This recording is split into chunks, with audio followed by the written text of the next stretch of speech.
Radiance! Daybreak! For the aspirants! I will be the shadow behind her light.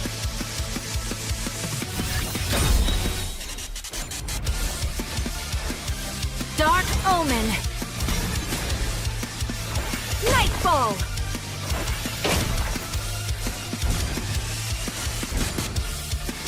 For the aspirants! Your presence outshines the stars, Vexana. Destiny aligns us under a shooting star, Guinevere.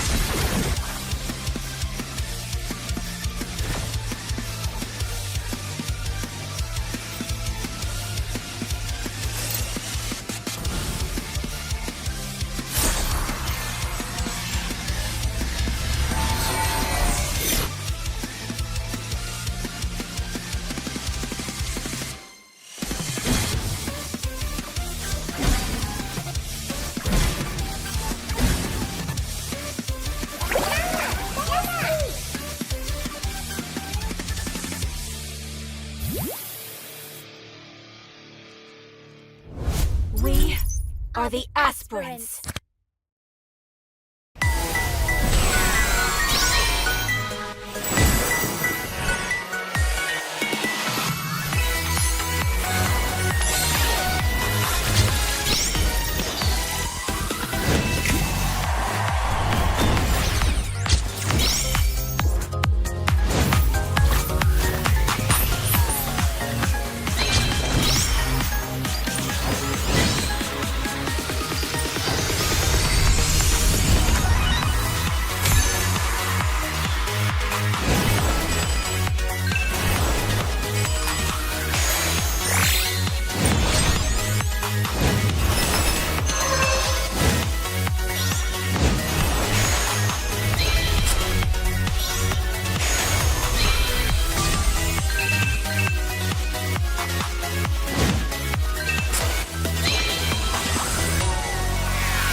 Ladies and gentlemen, welcome to the next door showdown. It is those two familiar faces, the dynamic duo, Private Dancer here, sitting beside none other than T-Rex.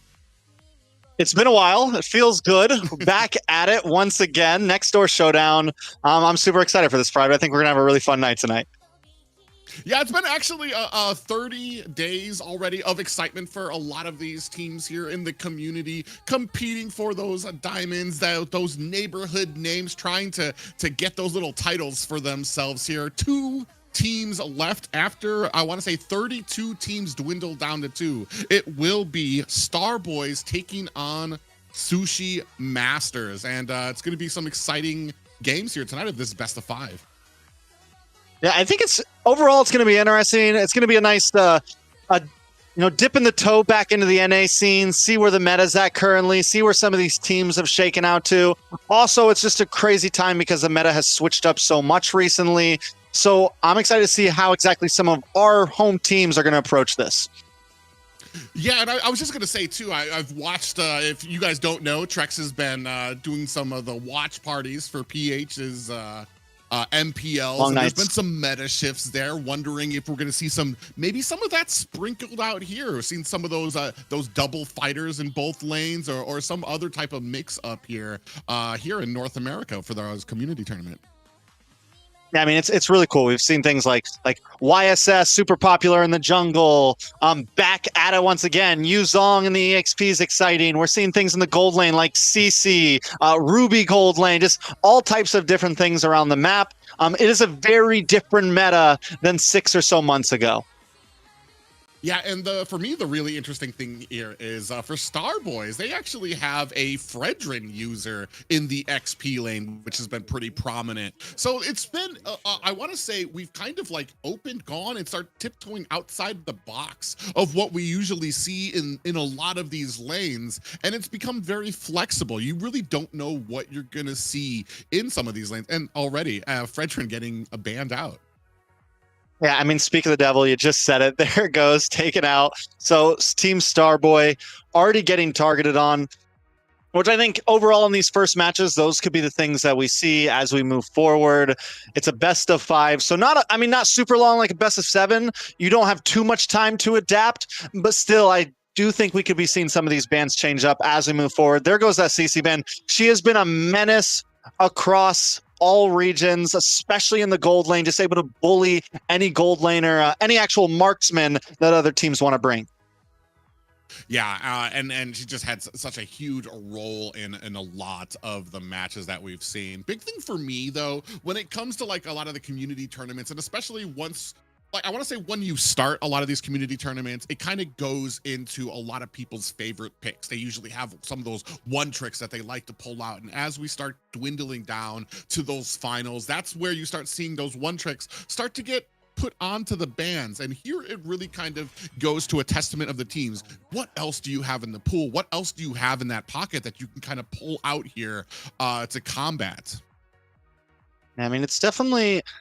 there's a lot of options. I think overall, that's one of the nice things right now. Even though it feels a little locked in, there still are plenty of marksmen that are viable. There still are several junglers. Even after you get past the, the Lancelot or the YSS, the Fredrin still can be viable. There still are, you can go pretty deep. And depending on what you're up against, there seems to always be a counter in terms of EXP lane, in terms of mid, in terms of roam, all over the place. So, knowing a few of these players, I think there's a lot of possibilities for tonight. Yeah, for me, it's kind of, I want to say, we've kind of changed as where we see certain pickups, and some have actually fallen off from the last time I've kind of looked at the meta. Suyu absolutely has just been dusted from the meta. Is kind of like I forgot about a little bit of a step back. And this is the point is that there's just that pick after a while, everybody's like, Who is that guy? And we've kind of leaned into some more, like you've talked about the YSS, the Lance, some more of those flexible picks that can get around the map very quick, that are very mobile, able to kind of dodge things a lot to these like really high engaged type of composition. Tanky compositions are still on the docket, but I want to say it's something that I favor. I've missed those flashy assassin plays, the outplays that you can get from it.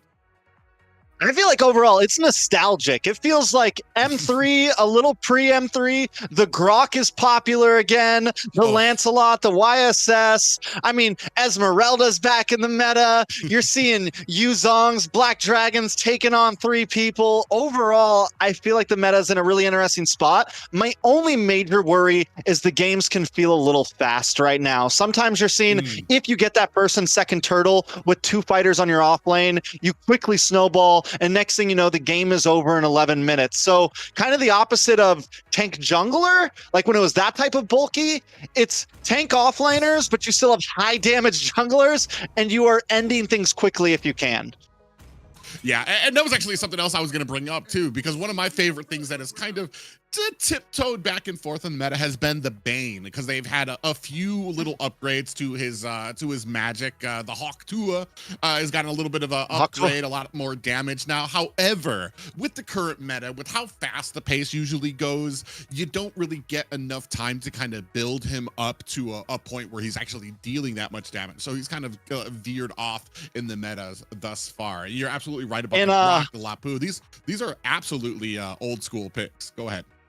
We saw triple holy crystal Bane in playoffs, not last night, but the night before in MPLPH playoffs. Triple holy crystal. He was one-shotting people with the Hawk Tua. I mean, it's definitely not something you see all the time, but it does still pop up and it can be clutch. Here comes the Jushin, one of the few picks that has come out in the past year or so that has still stayed in the meta. Yeah, stability for the Zushin pickup, just a huge amount of CC that you pour on right from the get-go of the team, and then it just seems like you have that on cooldown. With that though, and this is where it kind of comes in. When you're on the blue side, you've got that first pickup, you've got that primary, but they're playing with my emotions. But in answer and in reply, you get to counter that with 2 pickups. And I always felt like the favor kind of goes to those secondary pickups for these teams. Now, the Gata and the YSS has just been, I think, overall super solid. One thing I am wondering, what are we going to see from Sushi Masters with the Lancelot being banned out, YSS picked up, you lose kind of, because those have been the 2 major, like, real damage dealer junglers that we've been seeing. So I'm wondering, and then the Frederin's gone as well. Where does Sushi go for their jungle pick? They go for the Hayabusa, also been solid. And a little bit more movement. Not going to be as easy to get caught by the Gata and things of that nature. Yeah, and that's what I was going to say. Like, the Gatata is one of those picks to kind of offend maybe some of the thicker pickups from the side of Sushi Masters. He can get in there, get that taunt on the people, pull them away. Here, you're going to have a little bit of a dance being played by both teams here. I want to say you have to be a little bit better on there's a little bit more boxes to check on the Hayabusa side to be successful in those turtle fights. You have to really trust your team, the vision that they're giving you through those fights. So when the turtle gets down, Hayabusa can come in there, quad shadow, be able to pick up that retribution and then get himself out of harm's way. Where on the other side, I want to say you're gonna have to hang out as Starboys when you're on the YSS. You're gonna be in there, you're gonna be dealing the damage. You have to kind of hang out and try to negate a lot of the damage that's gonna be coming out during those fights. Yeah, and overall, I think with the Yuzong and the Petrify, it's scary when you're a YSS. You come in, you hit the wrong mark, boom, you're stuck. You're taking out a lot of crowd control overall from the side of Sushi Masters. Coming into the next ban phase, though, Sushi Masters still need a gold laner. And on Starboy side, we still need a EXP laner, most likely, a mid laner. At this point, I feel like the Farz is kind of off the option, off the cutting board when you got a Yuzong and a Hayabusa out there, which it would normally be something good against the Jushin. So they're going to have to maybe look for a different route here. Yeah, and that's going to be the really interesting thing here, too. We're seeing a lot of poke potential coming from the side of Starboys, a little bit of engagement with Gatakacha, with the Avatar of the Guardian.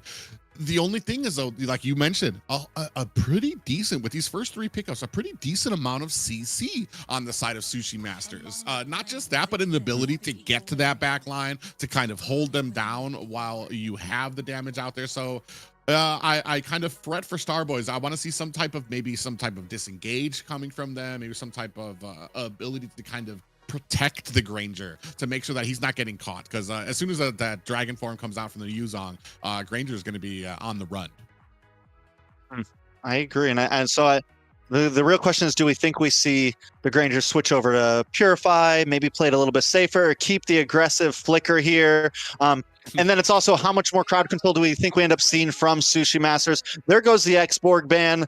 Yve ban from the side of Sushi Masters. I'm guessing maybe we see another mage ban here, possibly.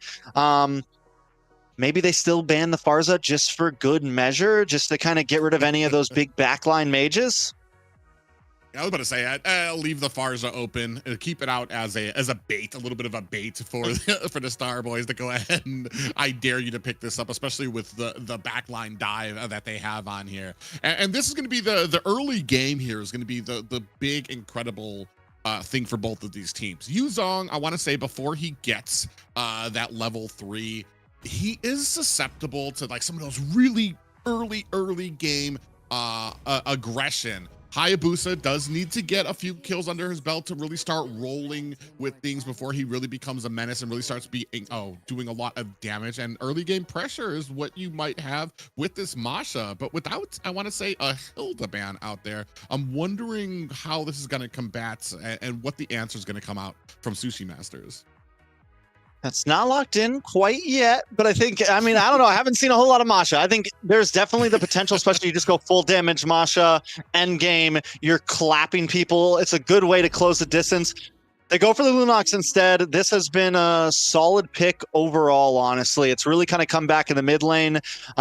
The damage, you get some early game pressure. You have great escapability from the Assassins. You have great escapability from the Yuzong with the Brilliance. Overall, there is a lot of potential for this. I'm more wondering on Sushi Matters, do we get the double fighter? They have the Yuzong.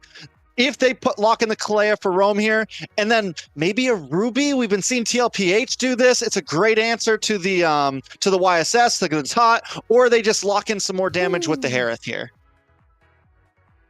Oh, yeah, and especially because of all the CC that you're laying down. You're going to have the Zushin down there laying down that Lantern Flare. It's going to kind of open it up for the Harith to come in, use that Zaman Forest to be able to kind of burst around a lot of the enemies. It's going to be very interesting. Hilda picked up here, so that's going to be good early game insurance for the side of Sushi Masters. I want to say this early game for the Sushi Masters is looking really, really great. Esmeralda, final pickup for Starboys.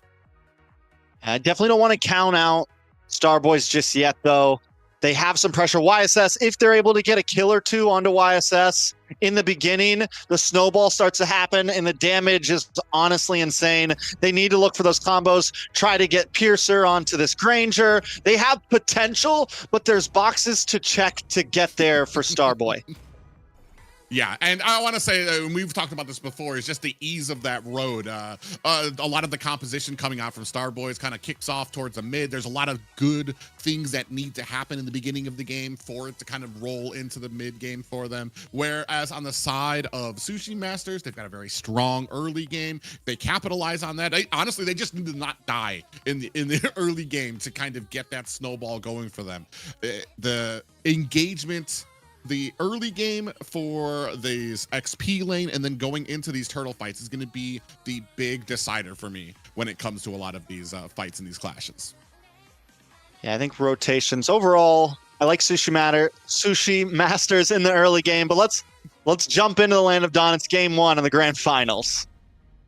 Yeah, it's going to be exciting time here to see how they go up against her. I want to say Sushi Masters, if I am correct, have been undefeated thus far. So putting that on the line here in the finals of the next door tournament.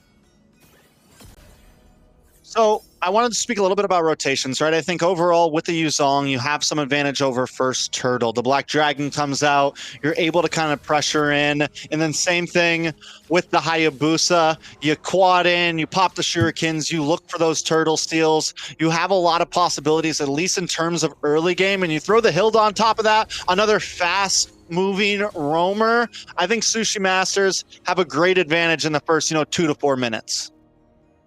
Yeah, but for me, the thing is that for Sushi Masters, what is really good for them when it comes to this composition is that they're able to kind of do this at a range at the beginning. They don't actually have to get themselves actually very dirty here. Speaking of which, Sushi Master ran a little bit of trouble getting chased after and just narrowly escaping with their life. But that's kind of showing the control that they have on these heroes. They know exactly how much damage they can take, get in there, get that information for their team, and then beat feet out. I mean, losing the flicker sucks, but it's definitely worth it. The last thing you want to do is, like I said, give a kill over to YSS this early in the game. Overall, items seem typically normal. Both marksmen's actually no. The Granger does skip boots, picks up the mace, able to get a little bit of penetration early on, but going to just kind of hang out in the gold lane. There's not going to be, it's a much slower pace for gold laners now. Now with the nerf on the minions, you're not getting as much gold in that gold lane. It's why we've been seeing more fighters over there. They really kind of have to hang out and look for gold a lot longer than usual. Ooh, speaking of which, Hunter had a little bit of trouble, gets maxed up. 3 members down. Hunter is going to be the first blood for Sushi Masters. Starboys have gone ahead and started on this turtle. Black Dragon is out looking for the retribution. Shani finds it, and it does look like who might be in trouble here. They are going to use that flicker. Moi safely able to find and escape. But that is going to be a turtle for Starboys and a kill for Sushi Masters. 2 kills for Sushi Masters. And 2 kills on the board evens out, I think, the score overall. Wait a second, Hunter in a little bit of trouble, going to be able to get away, but evens out at least the trade for the turtle. Trenix did get pushed back. Shadow able to kind of keep him at bay. He wasn't able to even contest the turtle overall. So well played by Starboys, but the cleanup at the end, the getaway did not exactly succeed. Well, and then it kind of comes to me, ooh, Quad Shadow's coming in there from Shenix. But I want to say, like, when it comes to dictating the pace of the match and enforcing your will, I feel like that was more on Sushi Masters. They decided they didn't want to go for the turtle. They wanted to try to get that kill at mid. Starboys trying to take advantage of that.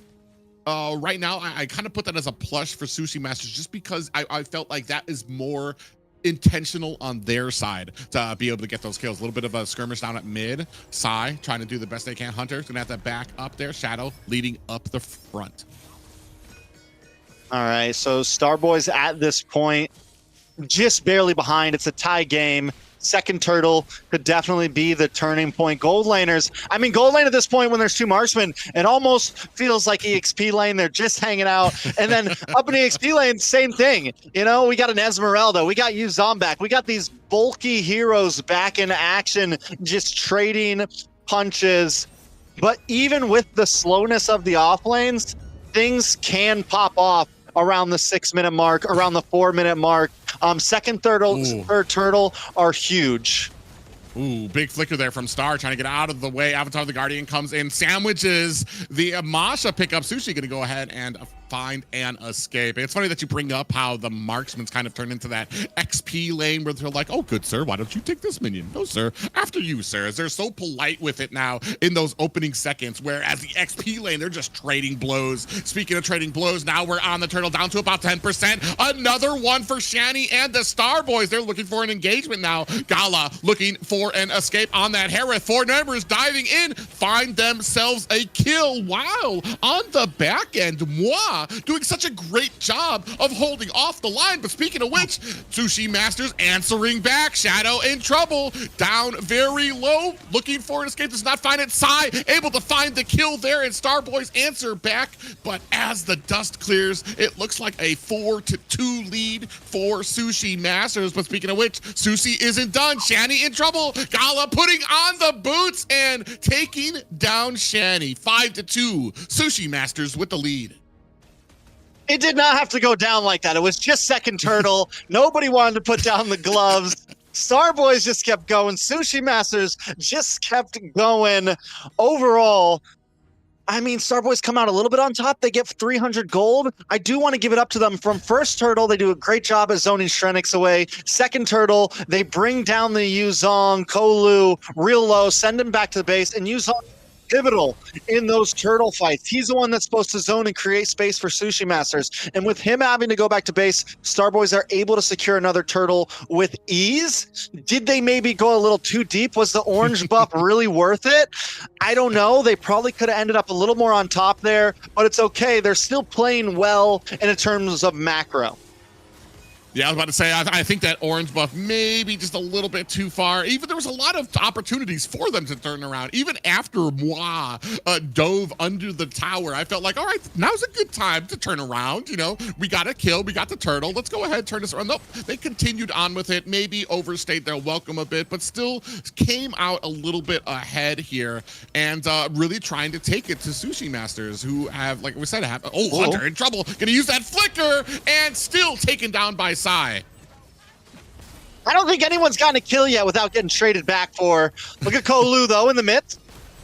Ooh, yeah, big aggression coming out. The Avatar the Guardian comes, slams down onto the members. Down goes Sushi. Moi with the kill there. Dragon is out looking for a kill. Joy flickers under the tower. Joy. Still fighting, able to find a kill before being taken out.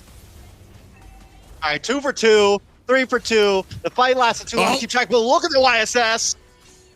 Still comes in looking bloodthirsty right now. Star doing a great job with the suppressive fire, throwing on the damage. In comes Sushi, looking for the hurting onto Shanny, who's going to be able to dodge over those ledges to get away.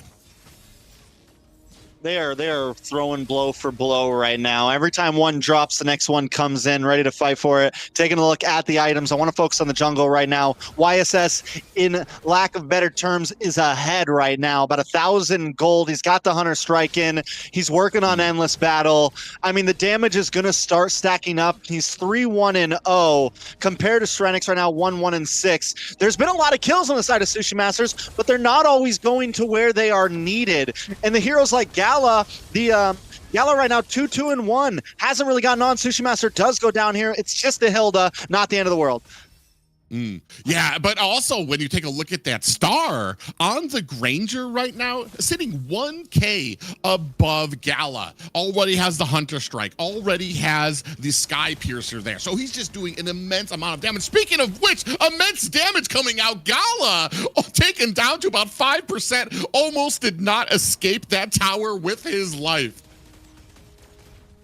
I mean, I think a lot of people came into this feeling like Sushi Masters might have been the favorite, the undefeated ones. But Starboys overall have been clean. Every time they take a loss, they lick their wounds. Shani pops back up and gets a kill. Malefic gun in the hands of Star right now. I mean, overall, the gold is finally heavily leading into their favor. Yeah, and Moi doing a great job of zoning out the rest of Sushi Masters, whether it's a tower, whether it's a team fight. He's in the back line, making sure to kind of push on the side and make sure that that lantern flare is not going to have an effect during these team fights. And as we're starting to edge ourselves farther and farther, the gap grows bigger. Right now, sitting at about a 4K gold lead, another objective secured by Starboys. It's looking good, First Lord. If they can break an inhibitor here, it could possibly be a wrap. And this is what I mean when I say, the games can end fast right now in current meta. There's a lot of scaly heroes. And the same goes for a hero like Yuzong. You fall 2 behind and you become a little useless, with those kind of more classical fighters in the off lane, some of these types of heroes. The scaling goes both ways, downwards and upwards, and you become in a very poor position. So Starboys, the goal here is try to break down an inhibitor, and you pretty much got this one in the bag. Yeah, it's funny that you bring that up, that being useless when you're behind, because another hero that kind of fits that mark is a Hilda. You can't run in there. You're basically a target. They're going to be able to burst you down, and you become a liability. You see right here, they're doing their best. No fear from Moi. The team hasn't even kind of jumped in yet. Oh, now we got 4-on-1. Who's going to be able to use that flicker? Moi in a little bit of trouble. The rest of the team comes in for an engagement. Black Dragon swooping through and gets exploded, dusted by Starboy, who are continuing on this fight. I mean, I think it's been a while since we saw an Esmeralda in the field. We forgot. It's like, it's okay if you jump in the middle of 4 people. You flicker away, you're fine. But then we see the Yuzong on the other hand flying through the air and shot down. Lord now coming into the base. Yeah, Sushi gets taken down. Lord puts some damage onto the high ground towers. You can see Star doing his best to kind of put the damage on. Tower sitting at about 30%, still at the high grounds, but Sushi Masters are definitely behind. And as you were talking about how fast these games are to steamroll, Star Boys seem like they understand that. They understand the meta. They understand that they need to keep the pressure on. They're doing their best to kind of do this safely, and it does. Oh, maybe a little bit of a mistake there.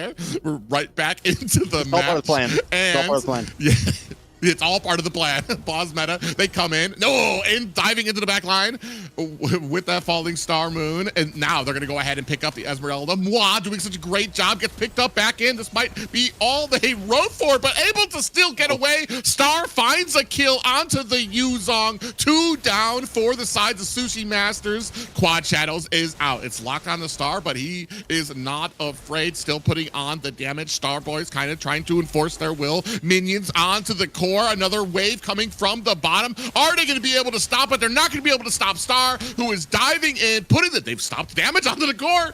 You see some of those auto attacks. Star helps Star Boys with their first victory of the night. The first win to possibly 3 for Star Boys. Well done overall. This is a best of 5. We still got a road to go ahead of us. But Star Boys made it look clean. They were able to secure, I think, every objective that game. First turtle, second turtle. I can't remember exactly third turtle, but they end it in under 12 minutes. And this is what I meant when I say these games can go fast right now. You hit the right snowball, and there's not much the other team can do. Yeah, and you hit the nail on the head with some of these picks, these double-edged swords, the Yuzong, the Hilda. You need to be successful in that early game, more or less so than a Hayabusa, where he really needs to kind of get those kills. But with these ones, you don't. With the Hilda, with the Yuzong, you don't want to fall behind. When you start falling behind, you become a liability to your team. You have to start being more precious about how you go into some of these engagements, as we saw. Kulu, so I'm gonna have trouble with that name. I'm just calling him Kulu. Kulu. Lishan. Kulu. Oh my bad. Kulu. Not Kulo. Okay, Kolu, you saw with that last engagement, he went into dragon form, immediately shot down, and that's the price you pay for somebody, is when you start falling behind on some of these heroes. Big shout out for me going to Moi, doing such a great job of creating that distance between the team during all of these engagements, diving into the back line, really understanding the Esmeralda pick, understanding how much damage it can take. There was a lot where I was just like, man, she's really overstaying her welcome, but in the end, able to understand how much they could take, get out of the way, while allowing Star to do that damage. Yeah, I mean, everyone kind of filled their part, right?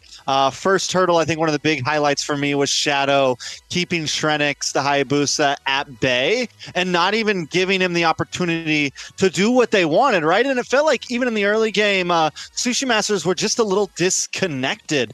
They really should have had Prio on that first turtle. You have the Yuzong, you have this Hilda, you have the ability to kind of control the pit, and they just all weren't there. Yuzong Black Dragon's in, and Shrenix is still hanging out at his purple buff. You know, they need to definitely pull it together if they're going to come into these next, hopefully more than 2 games.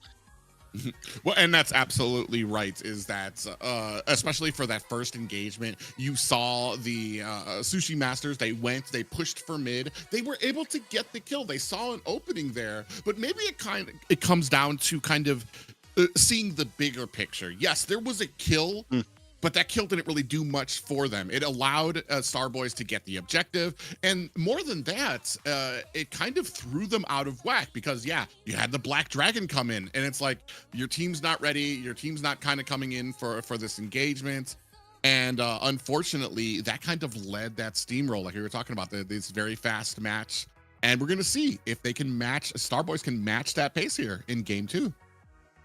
We're jumping right in. We're not wasting any time. There ain't no No long pauses. You don't gotta watch no promo videos here. This is the Wild Wild West. We just play back to back here. He said, "You want time to strategize, and you're done. Let's go. Next game, And you're done. we are in game 2. Get back in there, Rocky. Keep your hands up. Hopefully, you're a bum, Rocky. You gotta just make sure that you learn from that game immediately. And we're seeing from the bands, still a Lapu band coming out there. So, and I want to say probably on the side of Starboys, they're kind of comfortable with what they picked up. They're probably not looking to change too much. On the side of Sushi Masters, I'm wondering if maybe that Esmeralda, maybe the Granger, if something is going to be taken away from the Starboys that maybe they weren't expecting from that first match. Well, I do think there should be some change up, mainly because Sushi Master's on red side, right? And I wonder if we see Starboys prio the YSS on blue side, because the YSS and the Gatot combo giving over to red side is kind of scary to just surrender. You get that taunt, it pairs so well with the dash in, with what YSS wants to do overall. The thing is Sushi Masters, I think their big mess up was banning out the Lancelot. For me, I think he's probably top of the food chain along with YSS right now, especially in terms of being able to kind of fight for these turtles and everything, being able to swim through the amount of crowd control that is out there with so many new fighters in the field. So we'll see exactly how this plays out. Fredrin's still banned from Sushi Masters. It seems like it's something they definitely don't want to see, and Starboys not switching anything up at all either.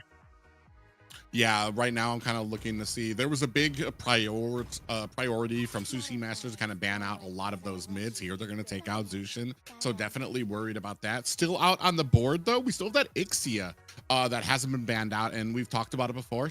Very strong right now, very dominant in that gold lane, and definitely a sore spot for Sushi Masters. When we mentioned gold lane, I want to say the Harith pickup just did not kind of own up well against the Granger. Just really allowed the Granger to kind of just really have free reign, start getting to the point where he's able to start picking them apart from a distance. Okay, so here's the big question, right? Starboys on the gun, first pick. The Jushin is banned. There's a different ban from Sushi Masters there. They don't want to give that over. Do we see the YSS or the Gatot maybe up front? Is that something they majorly want? Ooh, the Lancelot. Looks like they in your head right now, but that does leave open the Ixia out there as well, that to kind of come in there, maybe get them some priority into that gold lane. We were talking about it before. There's other pickups now as far as the Gatakacha can kind of come out there, especially for a Lancelot. Put the Gatakacha in there, he'd be able to kind of soak up a lot of that damage, maybe even if he's, it depends on how well he is suited on the Gatakacha to be able to maybe get that taunt on as well. Oh, don't do that. I was going to say, don't do that. The Gatot locks in, definitely. You don't need to pick your jungle up front. You save it for red 3. You save it for your third pick. Definitely needs something. The Arlot's solid overall. More crowd control. It can win you games. Yuzong, definite possible response from blue side. And we're dancing around again. Okay, I was about to say, very interesting here. I kind of feel like here it feels like Starboy's kind of trying to take a page out of Sushi Master's book from the first game, seeing what they had from the first game, that assassin, that engagement composition with the security of the Black Dragon kind of swooping around a lot of these objectives, and they're looking to kind of make that little change that you had mentioned. Maybe the Lancelot over the Hayabusa will work a little better in these compositions. Additionally, that decision making. Are we all going to go for this mid push? Are we all going to go for this objective? And we're going to go ahead and pick up our marksman. I mean, Starboy's at this point doing a full switch, right? Every pick so far, every roll is in a different hero, but it still looks very clean. I'm excited to see how Joy plays the Yuzong. He did great on the Esmeralda. If you can bring that same type of pressure with the Yuzong, it can definitely do something major. Gala, hopefully we see the jungle pick up here. If they don't pick it here, then we're going to be forced into something utility-based, I feel like, most likely, unless they just bring out something like Kabasha or Fredrin's gone, something of that nature now. Yeah, I mean, I'm wondering. The answer would probably be Yusun Shin here. If you're, oh, we're gonna go with the Joy, and we don't really have anything that can really kind of deter it in the early game.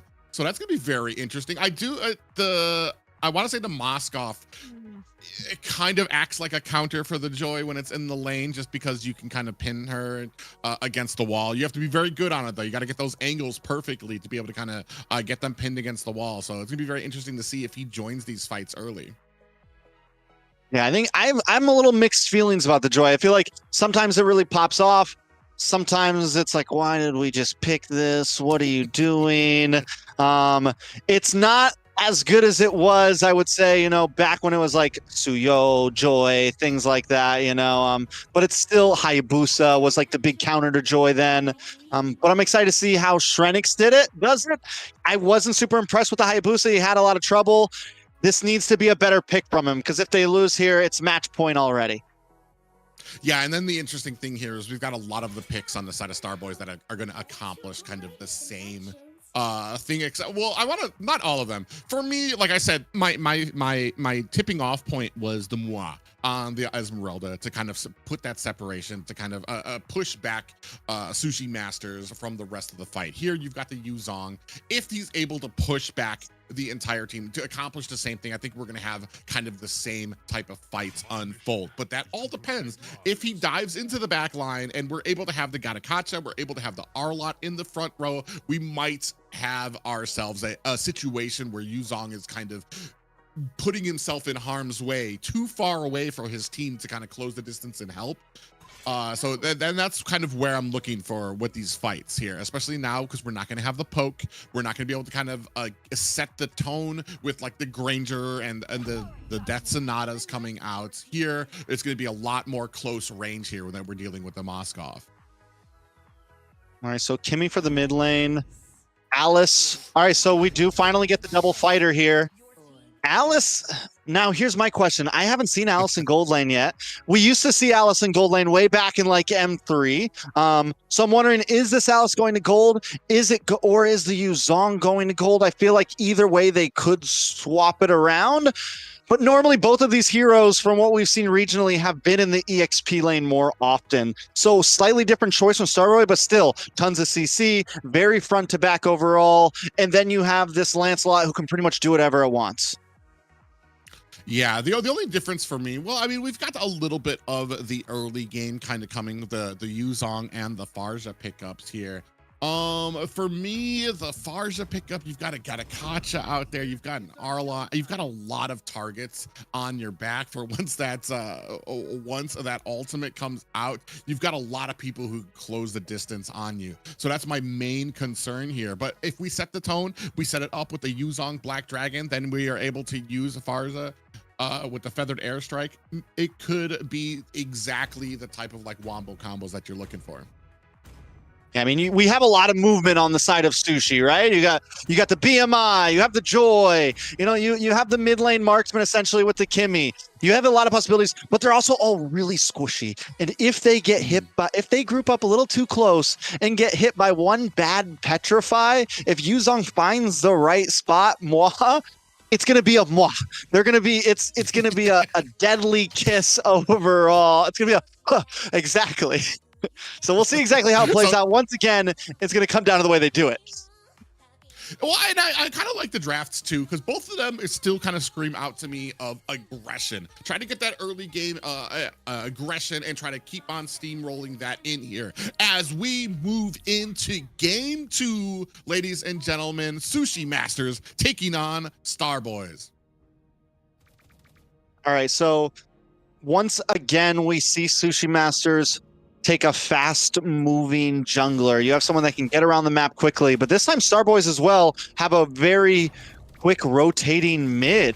Hunter does end up so it's actually I'm silly. It's a mid lane Alice. Not something we see all the time. They have gold lane with the with Star, but I'm wondering how that's gonna play out. You give up a lot of range with the Alice. But then you have Farza. Wait, no, this is Rome Alice. Yeah, I was Rome waiting Alice. for the They've got me all messed up. You're just letting me ride right now, Private. You didn't correct me. You're I was just like, the pieces he's on one together right now. for you. The memes in the background right now. I'm sorry, it threw me off. I don't think I've seen this anywhere except for NA right now. So yeah, Starboys with a very abnormal draft overall. I'm not against it, just haven't seen it. Yeah, and able to find the first blood there. Lu gets taken down. Starboys, one on the pocket right now. We're actually going to have a little bit of engagement. Going to have to use their own flicker to back up. But with the Alice in the roam position, or kind of doubling as a mage there as well, it kind of brings up the position the question of like without a roam, without that sustain, without like I want to say that tankiness, you're really kind of aiming for Alice to be your initiator, to kind of get in there. And already you can see this, and this is where my next question was going to come in. The slowness that Alice has there. Oh, and from the back end, a little bit of damage comes on there. Big boy dragon swooping out, able to find the kill on the side. Shani doing a great job there, and that's going to set up this first turtle coming in there. Oh, Lu comes in, finds Moi on the backside. But very interesting here that they get the kill, but it does look like Sushi Masters get the prio on the turtle. Yeah, Sushi Masters, I mean, Shani helps out a lot, but still ends up dropping there. Sushi Masters able to get the turtle.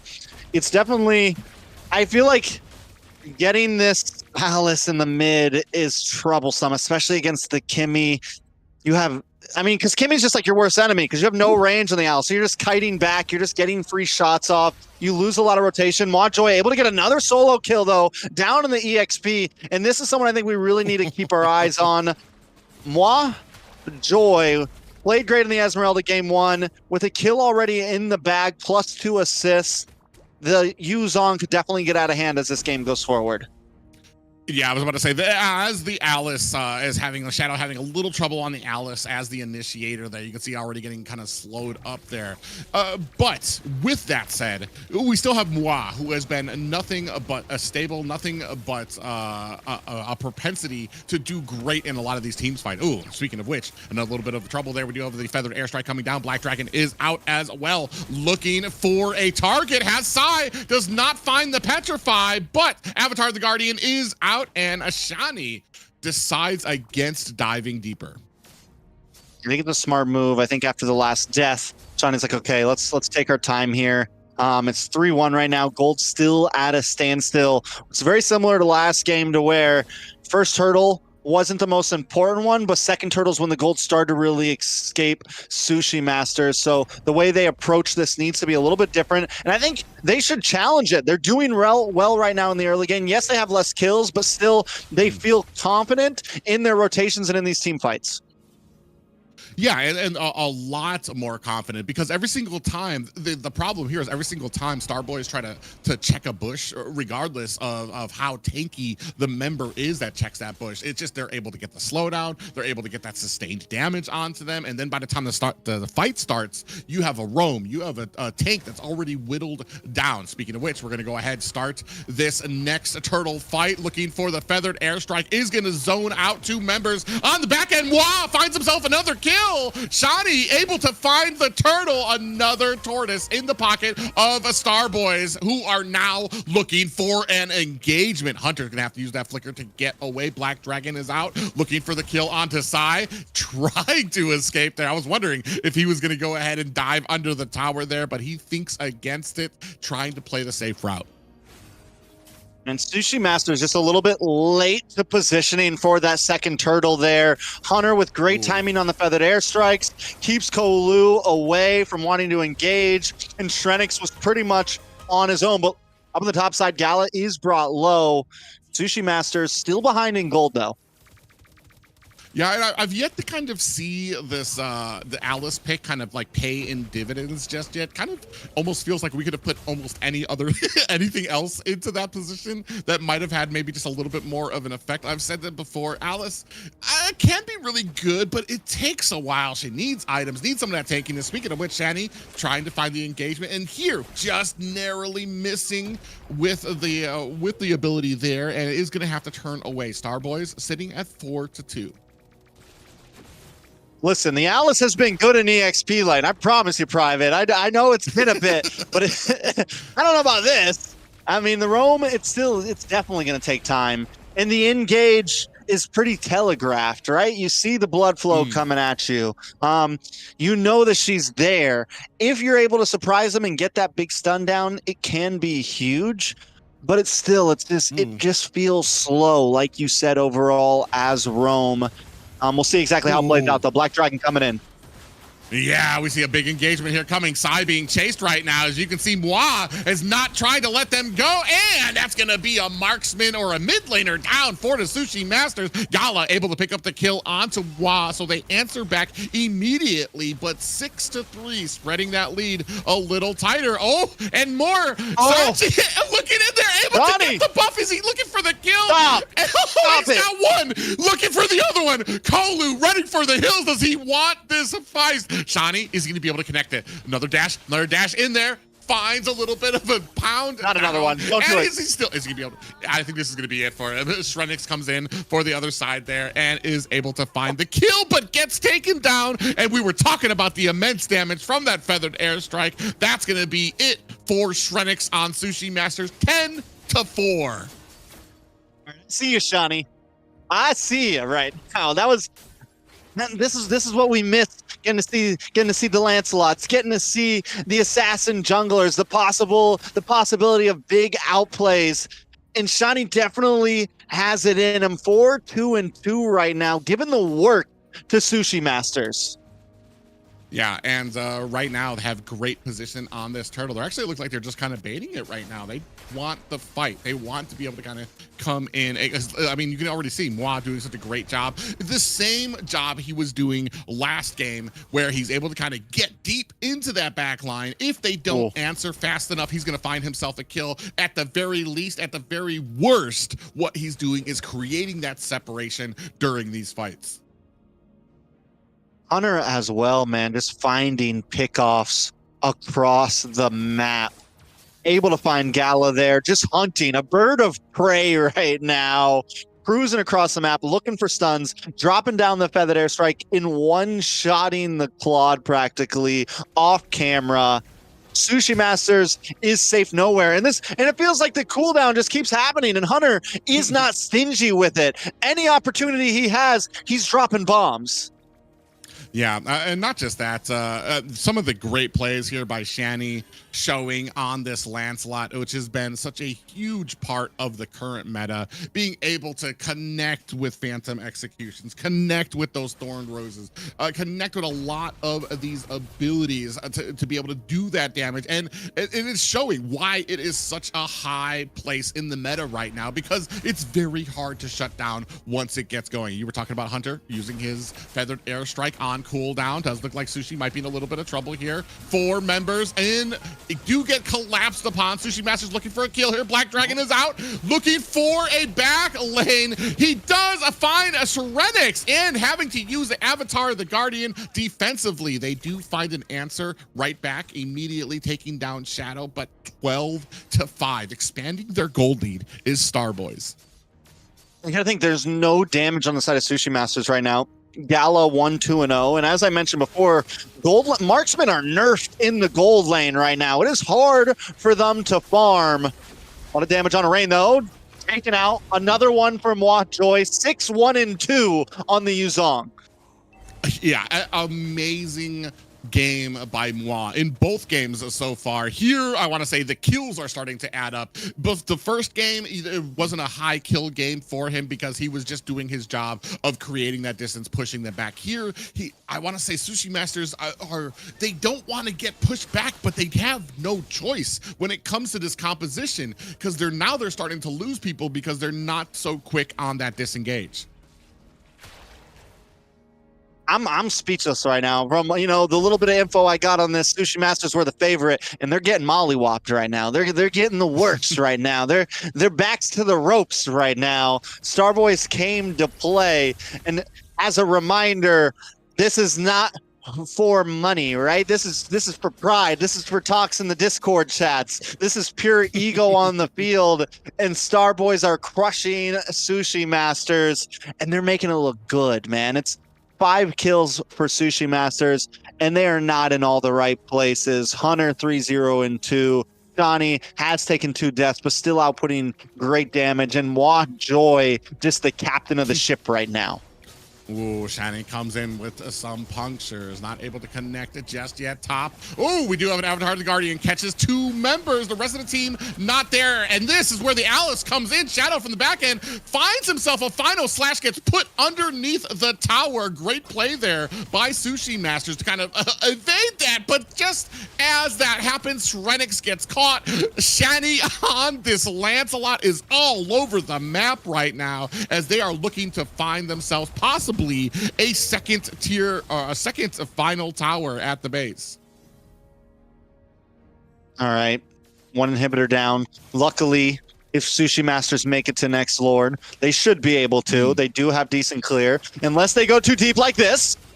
Oh, and just like that, Shani is right there to answer the call. Phantom Execution comes out there. Another Thorned Rose on to Sushi, who does not able to even use the Avatar of the Guardian defensively. Look at how the mobility he's catching all around the map, trying to avoid Shrenix on the joint. And another Thorned Rose for the meal. Sushi Masters sitting at 17-8. That's going to be it for Shrenix. Shrenix is he was 1-4-3, messing with a 7-2-3 Lancelot. You're in the wrong place right now. Another one down for Johnny. Yeah, and it's just Psy kind of here trying to put the defense. We have the Avatar of the Guardian comes in, a big dash coming out for Shani, finally taken down. That was Psy who actually brought them down, trying to turn this one around. But you are looking at about a 5K gold deficit for Sushi Masters. They need to clean up their gameplay here, or you can see already Hunter's just kind of has another feathered airstrike out there. Gets a little bit of damage off on it, but not enough to scare away Psy.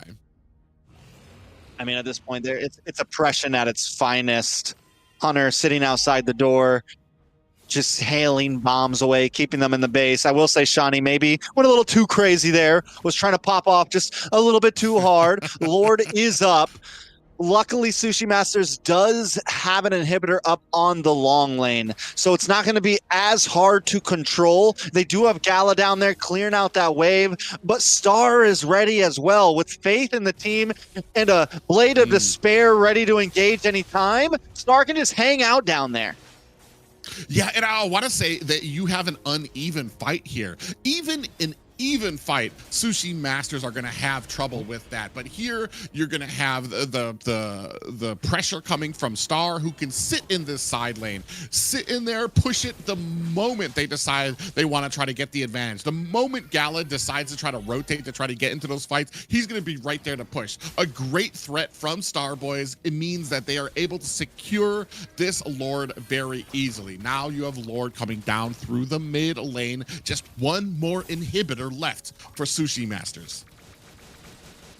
Can they defend this, right? Is there the possibility? They have the Kimmy, they have the Claude, they have the Shred, but all Starboy needs is one good pick, right? One nice amount of CC, and they can try to end this.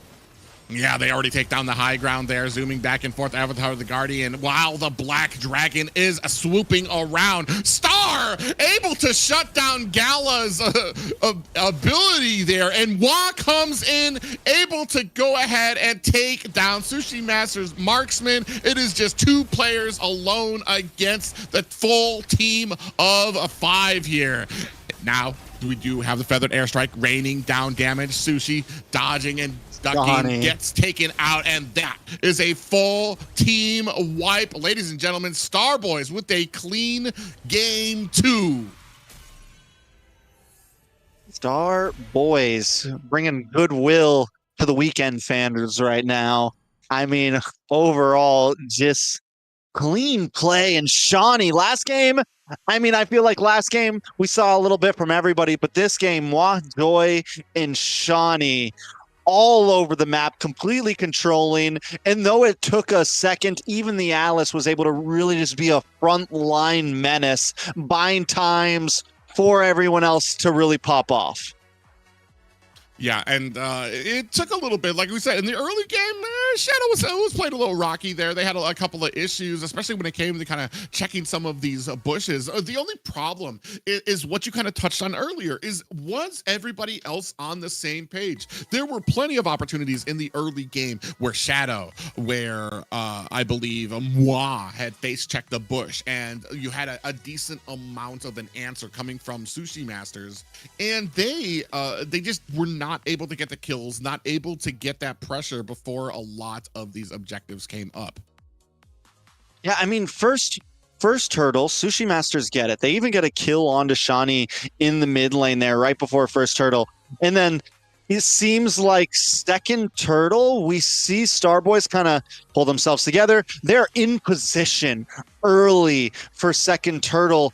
And Starboys, I mean, and Sushi Masters, it feels very much like last game where they're just a little bit late and everyone's coming from different angles. Nobody really, they get pushed away by the feathered airstrike. And from that point on, the disconnect happened once again. The tilt starts to lock in and it feels like, they just don't really know what they're doing. Strennick towards the end, they're trying to 1v1 the Lancelot that's way ahead of you in terms of kills.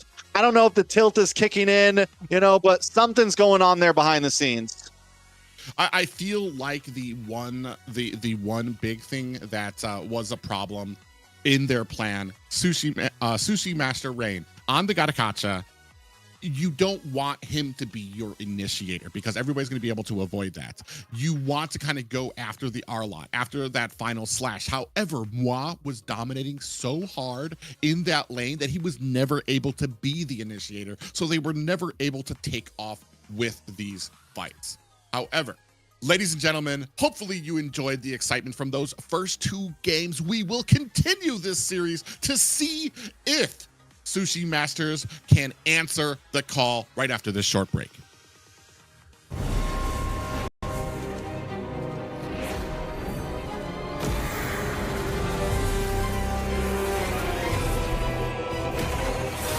Carved in blood and bone, my power is undying.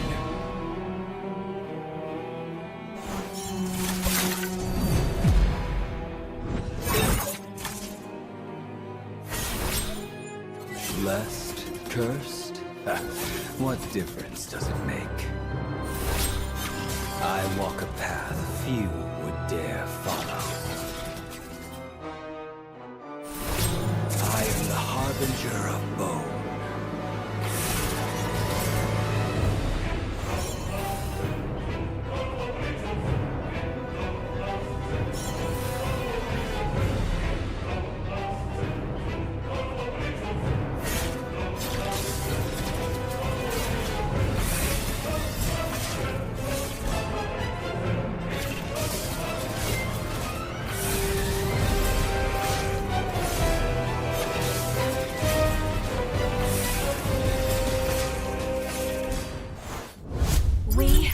Are the aspirants.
be the star above her darkness.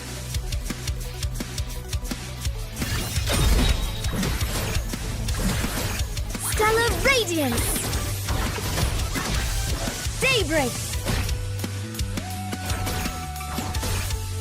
For the aspirants. I will be the shadow behind her light.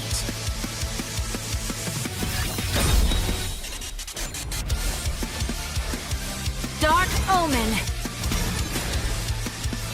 Nightfall.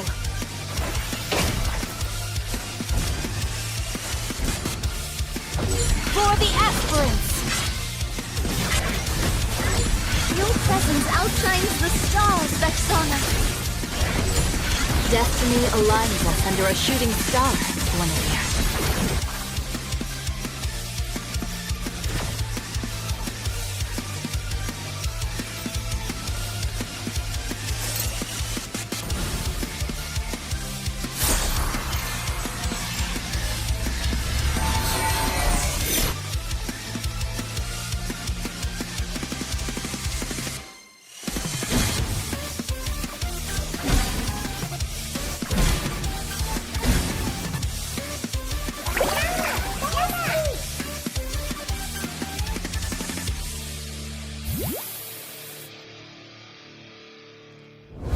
We are the aspirants.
Welcome back, ladies and gentlemen. The next door showdown continues here.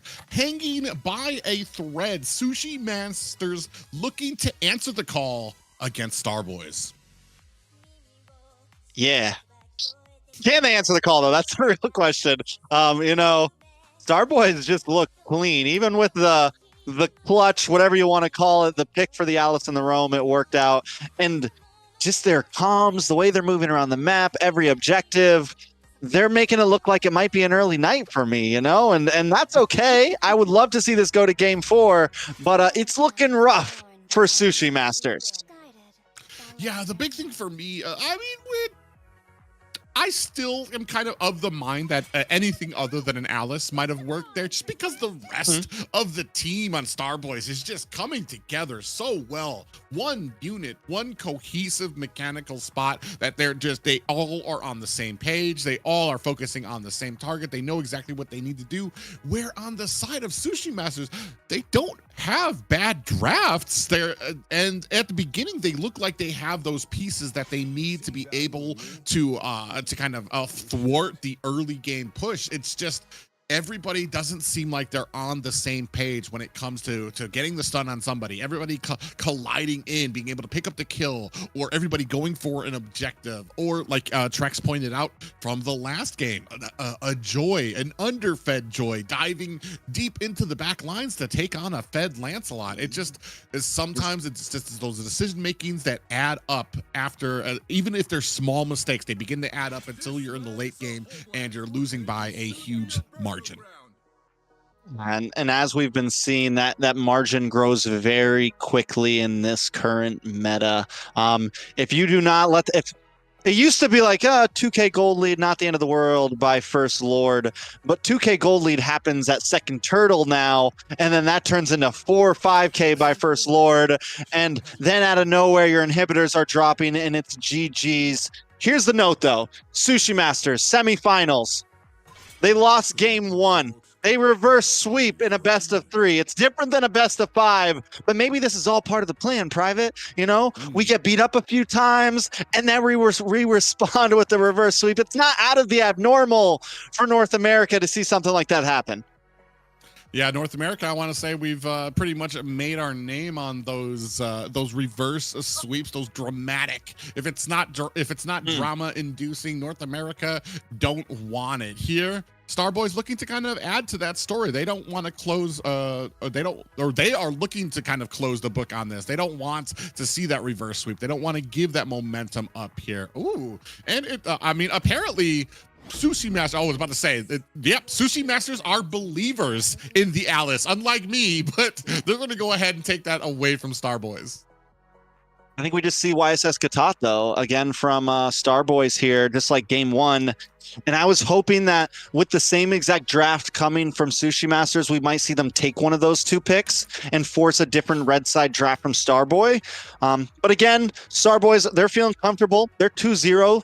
They have the ability to kind of do what they want here. But maybe Sushi Masters just believes, kind of like what we've been saying, it's not exactly a draft issue. It is a play issue. So let's just pull it together. Yeah, a great counter here coming out with the box here. You're gonna have a lot of that anti-heal that comes stock on his kit. So as soon as the Alice does come in there, that's exactly what they're gonna have to compete with. Arlot picked up as well. I almost feel like sometimes Starboys, they see the picks that come out from Sushi Masters, and in the next immediate draft, they're kind of like, don't worry, I'll show you how this character is supposed to be played out there. Here, got the Arlot snatched up quickly. All right, listen, if you want to talk about sustainability, Sushi Masters has it all right now. You got the Alice, you've got the Uranus, you got the definition of sustainability. You lack a little bit of crowd control, and you've already locked in your mid lane. Also, no crowd control. This is a let's group up, let's try to roll over you, but we're not really going to be able to hold you still that much. So, oh wait, no.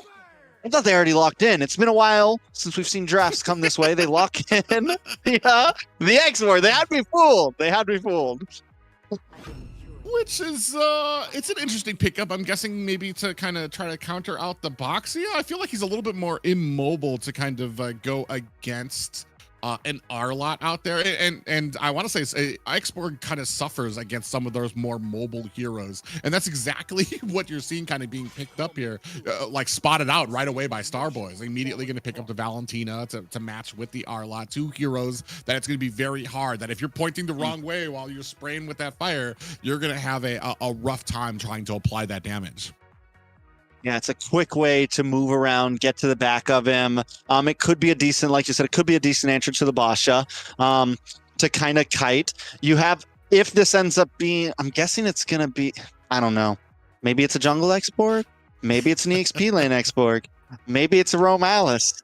Who knows? It's NA, baby. But either way, it can definitely help in terms of turtle pits, right? And Lord pits. You have that last insanity that can kind of control space. And that's where Sushi Masters have been lacking. Their neutral objective takes are weak right now, and they needed to perform better there.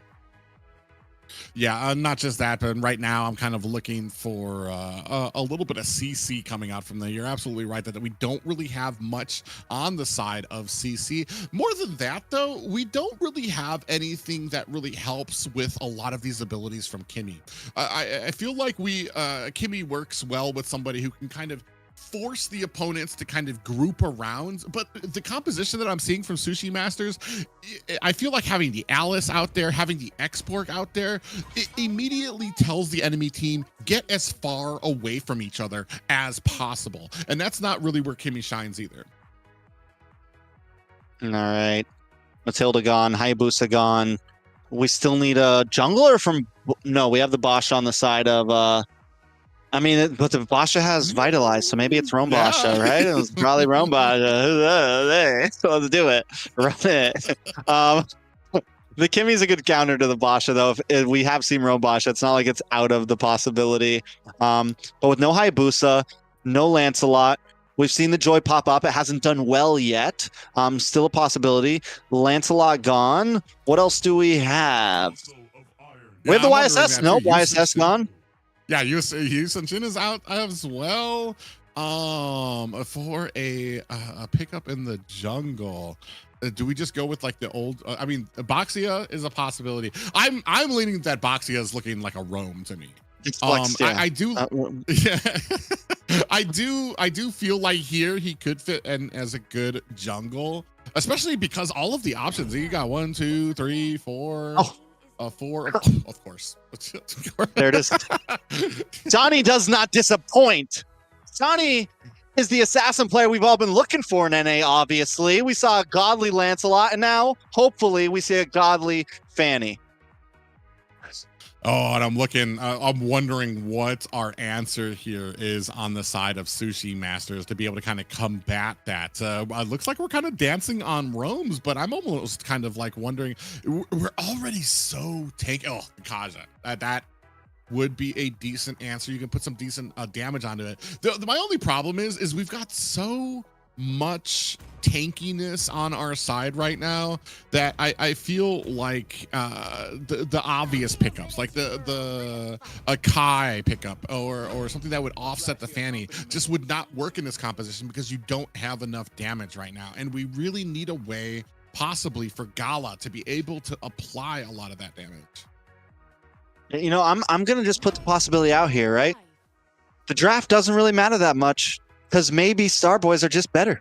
You know, maybe they're just saying like, hey, we're gonna beat you anyways. We do see this the Ling come in.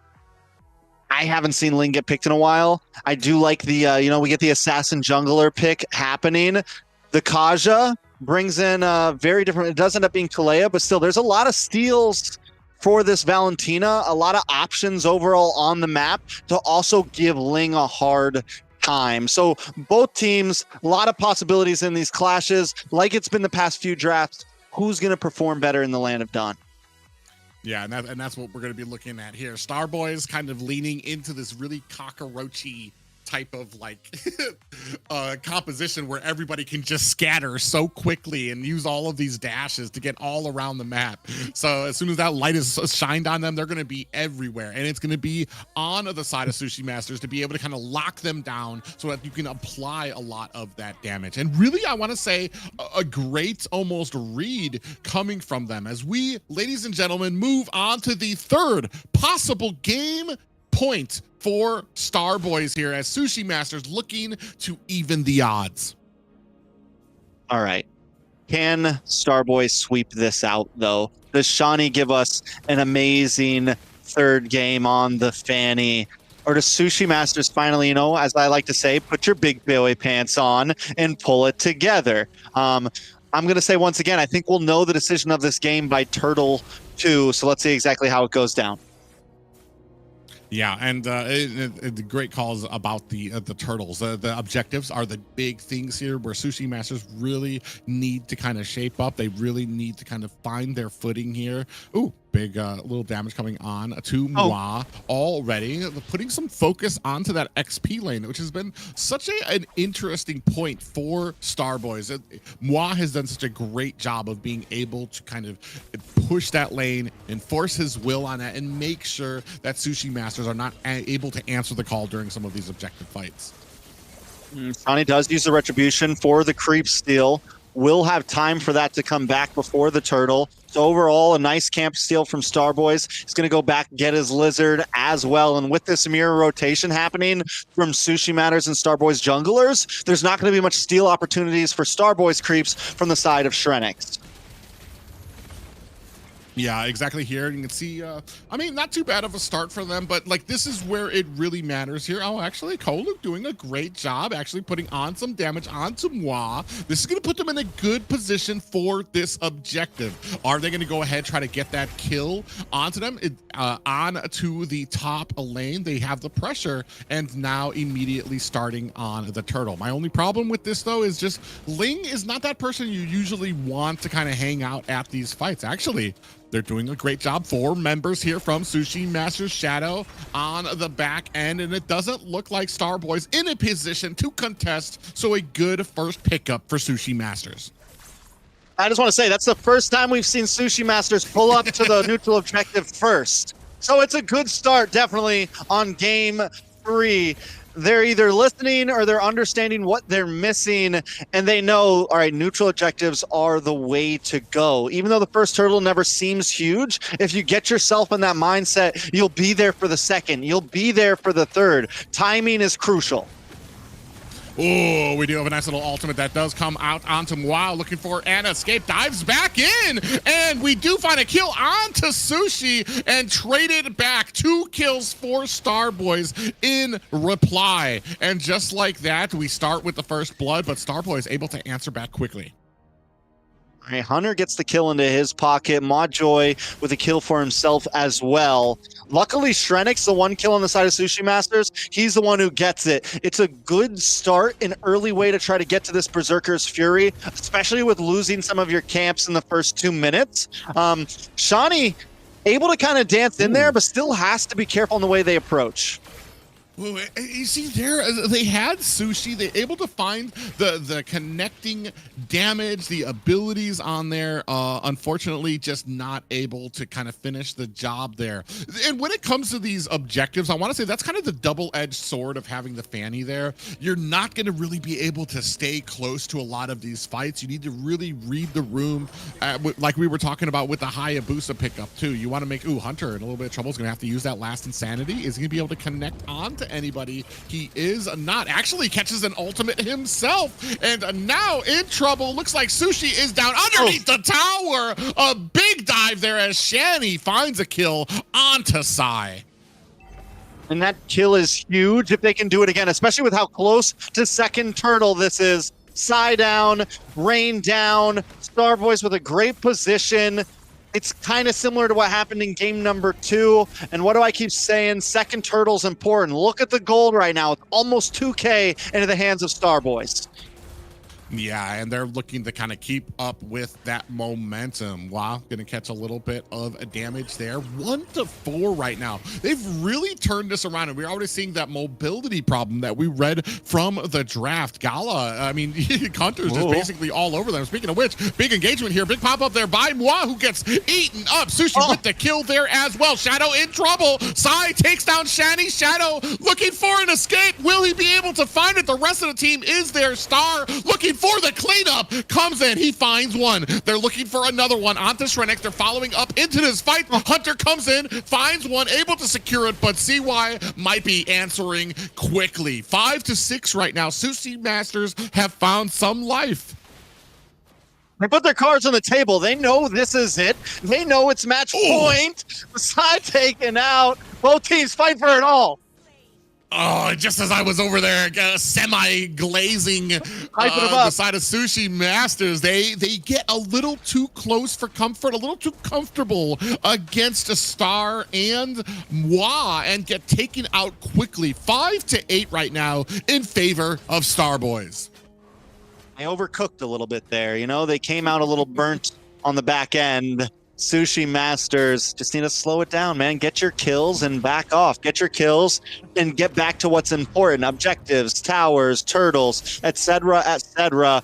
The Starboys, when it comes to just straight brawling and fighting, they seem to get the upper hand a lot. Ooh, yeah, Kolu actually fight underneath the tower. Shani, I'm okay. Just not going to attack. What's going on here? And focus on that tower. Speaking of which, Last Insanity comes in. Big pop-up. Lands onto 3 members. Gala does find himself a little bit of a backup, trying to spray on the damage, but the rest of the team is not there. They're trying to fight Moi, who is diving underneath the towers for the kills. Gets picked up by Shrenix, but here comes the rest of Starboys looking for an angle. They decide against it. There is an objective up right now, and it looks like they're going to pull their attention there. Just kidding. Shani underneath the tower looking for possibly a kill onto Kolu, who dives in, finds himself a stun, and an auto attack is just not enough to bring Shani down. Meanwhile, Shrenix does find a kill onto Star, bringing their kills 7-10, still in favor of Starboys. All right, Shawnee's Fanny's all right. It's not the Lancelot for sure, but it'll do. And we're down to third turtle now. Big clash in the pit. Yeah, Last Insanity comes out there. It's not going to be enough. And IMU, Last Insanity coming out from Hunter for the escape. Sushi Masters looking to gain some ground here. Moi dives onto the back line. Serenix does find a kill onto the tower. So he's doing a split push while the rest of Sushi Masters here trying to manage the fight. A good pull from the team because they haven't died just yet. Just kidding.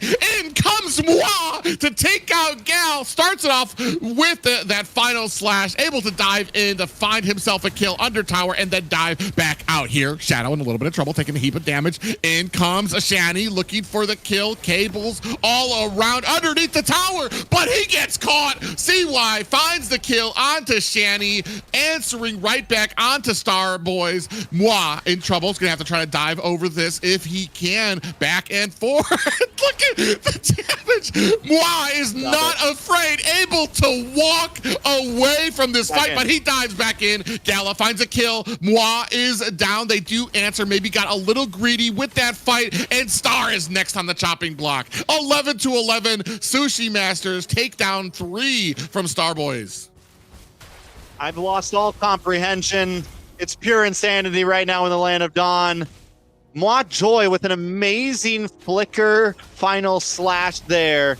But Starboys stay too deep, too long. They're going to have to give up this Lord now, and it gives Sushi Masters full opportunity to take control of the map and possibly the rest of Game 3.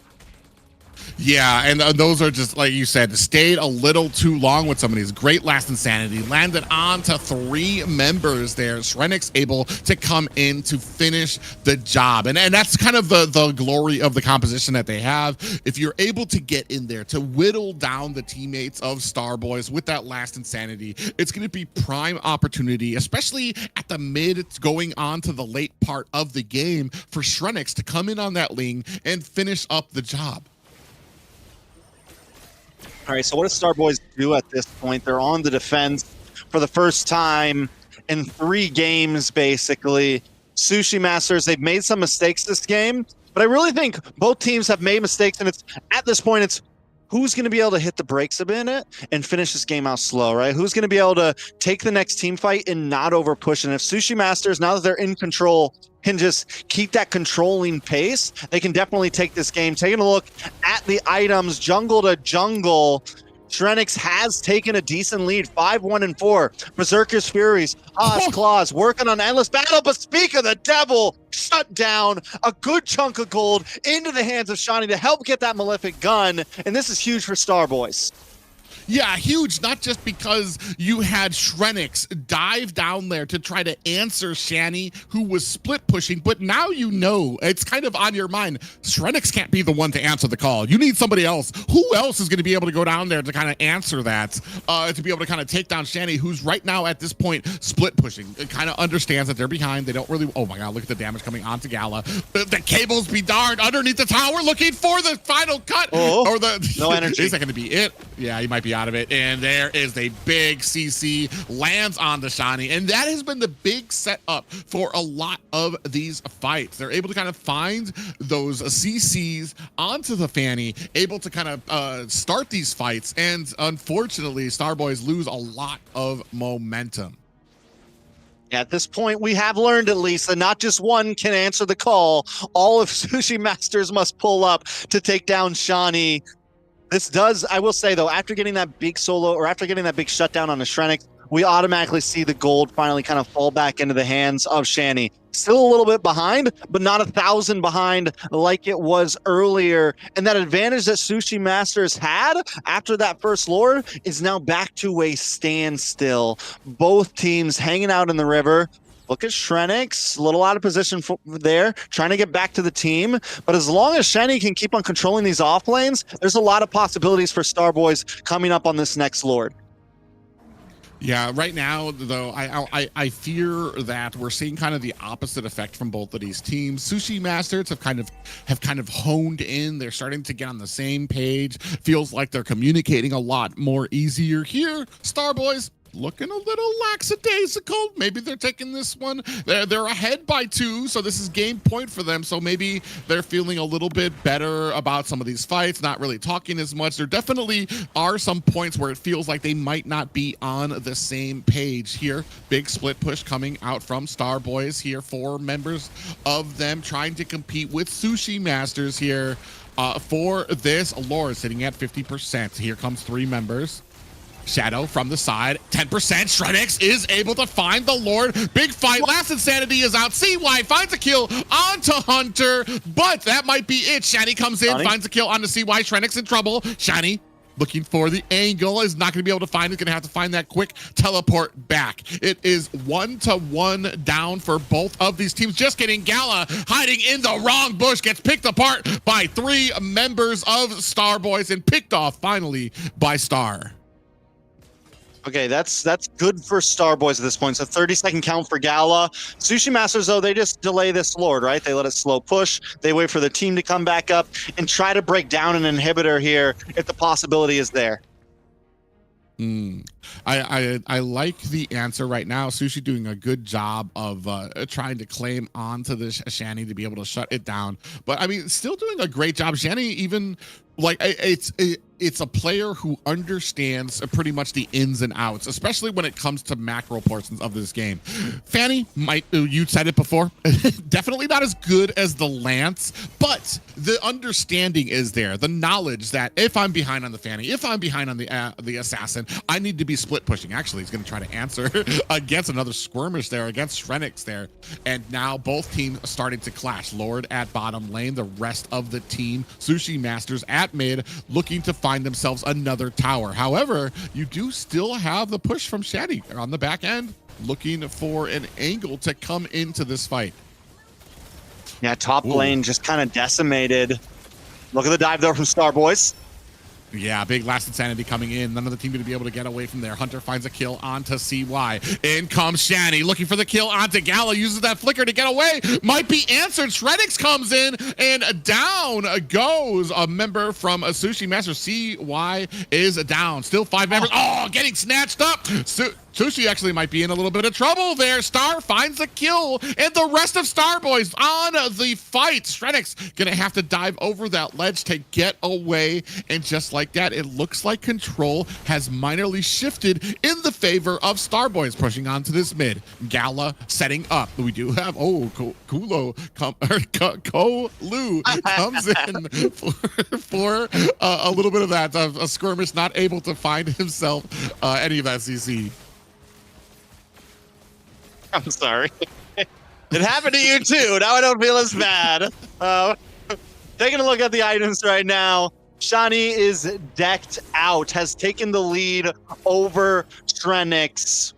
In terms of gold lane, though, there is the Herathon Star, and Sushi Masters win for the fighter off lane, right? They go the Gala in the gold lane instead with the X-Borg, and this means a little bit of a lack of damage for this end game. So they have to approach these fights a little bit more thinking about the long term. Shrenix needs to kind of think about getting in, coming back, returning to the fight, getting energy, getting those cooldowns, and returning to kind of use that more of back and forth guerrilla fight style than just hanging out in the pit with Star Boys for the long haul. Because Star Boys, they want to end this fast. They want to jump on you, output the damage, and start taking people out. Sushi Masters have to be calculated about how they approach this next Lord.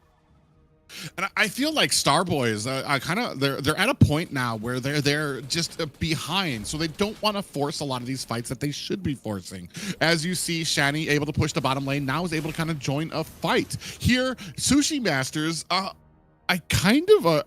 feel like they're just being a little soft-footed right now. They need to kind of engage while they kind of have the advantage has just kind of slipped away from them. They're about 3K behind. So Star Boys kind of looking for this engage. They want that bait out from the Lord. They want to know where everybody is on the map so that they can go ahead and find this engagement.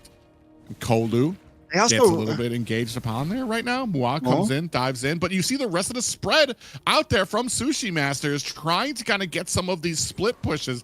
I feel like we just need to kind of go in. We need to go ahead, find ourselves a little bit of a fight. Moi diving back and forth. In comes Kolu. Last Insanity comes on, landing onto Star. It misses. It is not able to get the damage there.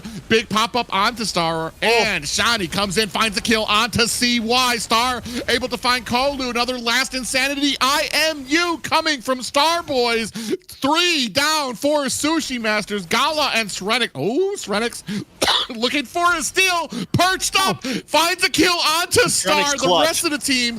Yeah, and he has himself. Tempest of Blades comes out. Immortality. Is he going to be able to get the... He's able to steal the Lord away. Is it enough, though? Is it enough? At what cost? It's nothing but Gala right now. Time has been bought, though. 7 seconds for Sai, 6 seconds for Kolu. Lord walking out. Star Boys a little bit split up. They're not going to be able to try to force finish this. Sushi Masters still in the game. This is kind of amazing to me. I don't even know, was he able to use, did he Winter Crown too as well? Because he lasted a while. We have the Immortality gets procced. We have the, Tempest of Blades comes out. Immortality immediately procced here. Was it a Winter Crown? No, they just weren't able to kill him. Oh my gosh. He's just a top G. He's just a G. He just stood there and said, snapped his fingers, got the retry, and tried to get away. Well done. Well done, Srenix.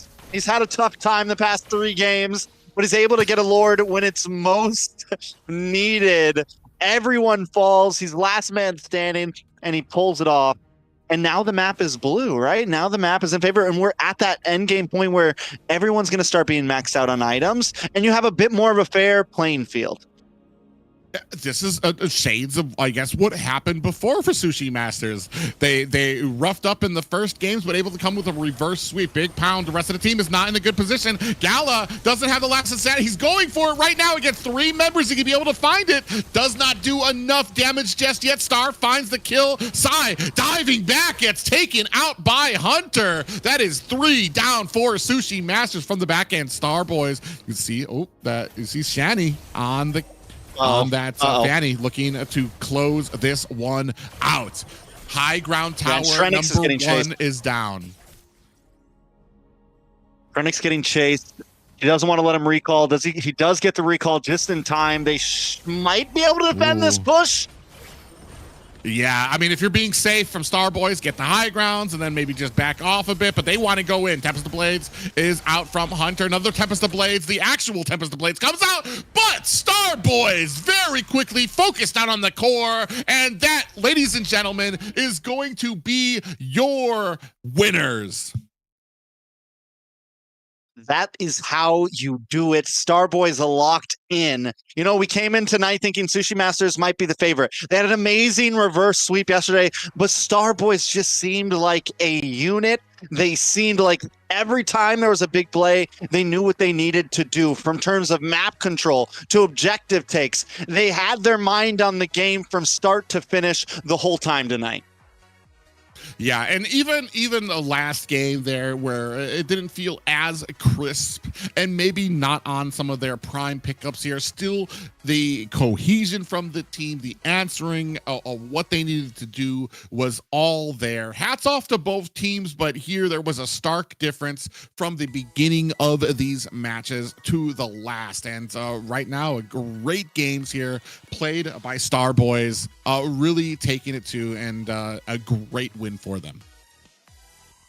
I mean, overall, we did see some good plays from Sushi. They were here. They had the grit in them to really hang on, especially on game number 3. But I think in the end, like we were saying the whole time, it wasn't even all about the drafts, just gameplay overall from Star Boys.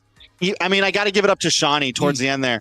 Just with map control on the Fanny, even when the Fanny wasn't able to exactly always pop off in kills, it was only 4, 3, and 8. The map control on so many of those points was just huge to keep them in that game when Sushi Masters did have control at First Lord. Yeah, and great played by both of them here. You see there, Star Boys, a beautiful logo by Star Boys there. It's up there with oh my God, what was the old school? Oh, what logo? Was it? So many great logos. Yeah, NA known for our expensive peak logos here. But Star Boys, man, it's not all about the logo, it's about the gameplay, and Star Boys really shown out here. Great game played by both there, but yeah, you're absolutely right, especially on the Fanny. Did a great job of understanding where they were, especially when the Fanny was getting shut down in a lot of those engagements. Right from the early game, able to dive underneath the tower, but it seemed like right after that, Kalea had a plan, able to find the Fanny every single time they dove in. So immediately Star Boys understood Fanny needs to be split pushing, creating that pressure. And even when the Ling comes to answer, Fanny was able to still be a threat and still have that big solo pushing opportunities.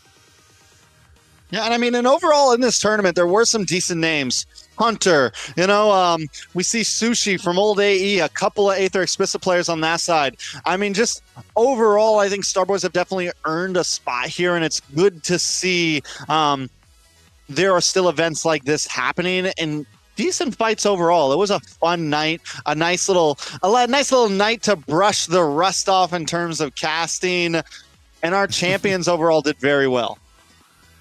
Yeah, great game. Even the challengers too. A great game played by the Ling. I mean, I want to say Ling probably the best of his picks as well, and really kind of put it all out on the table. There's no way to say that the Ling did not put in 110% to try to withstand that sweep. But unfortunately, I mean, there can be only one as the smoke clears. And the smoke has cleared. So at this point, it's an early night. We get a 3-0. I think a lot of us were hoping that maybe Sushi Masters would pull it together.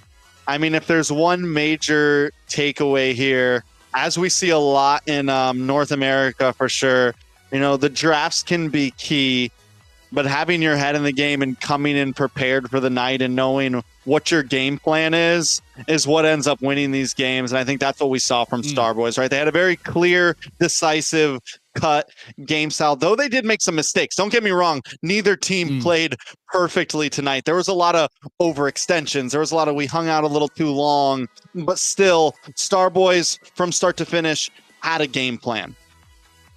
Yeah, but ladies and gentlemen, without further ado, let's take you to the finals MVP as a decided.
If I had to do for a second one, Moi definitely on the list. Maybe that last one didn't really have as many flashy plays in that last game, but the first two definitely had a solid game plan.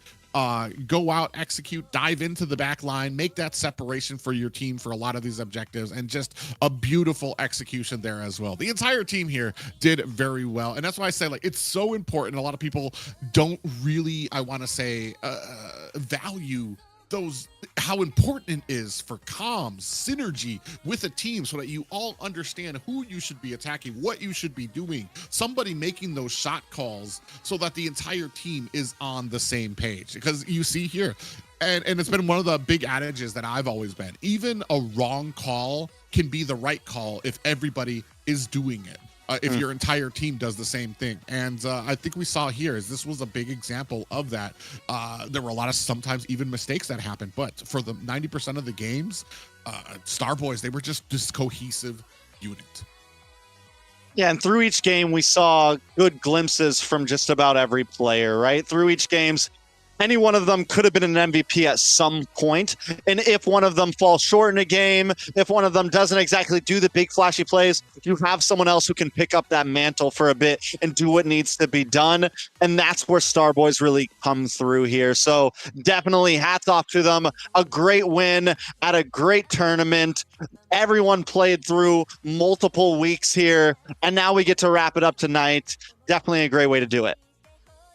Yeah, it has been an honor. Feels comfortable to be back on the desk with Trex here as well, especially doing what we started out doing here in community tournaments with MLBB North America. It's been an honor to do this one here next door. Hopefully one of many more to come in North America. It's been an honor to cast here.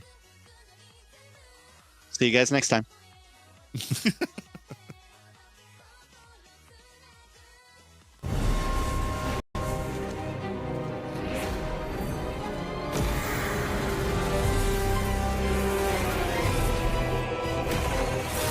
Carved in blood and bone, my power is undying.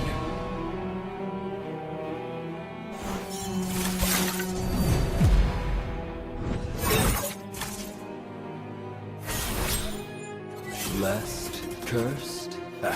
What difference does it make? I walk a path few would dare follow. I am the harbinger of bone.